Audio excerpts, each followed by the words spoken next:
台湾65岁以上的老大人，每13个人当中都有一位失智症患者。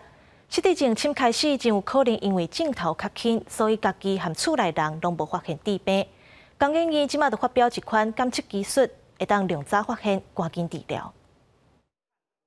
透过图片内底画家居位置来考验视大人的记忆，佮甲数字颠倒头念来试验。利用科技上紧只要开15分钟，就当早期体检出敢有轻度认知功能障碍，这嘛是失智症得去报头。我们家这种长辈都是已经超过都70、80了，其实我们当子女的也很担心，说是不是早期的失智不知道，或者是说就算知道我要怎么办？简单的游戏。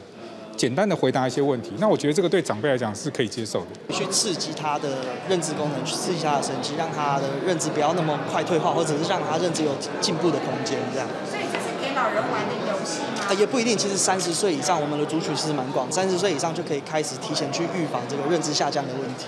目前台湾65岁以上的老大人有390万人，其中失智症有30多万人，占7.6%。80岁以上老人的状况更加严重，每个人都有一个失智患者。提早找到，提早来给他预防，甚至做一些医疗复健，其实这个会节省非常多的人力，也节省我们很多的健保费。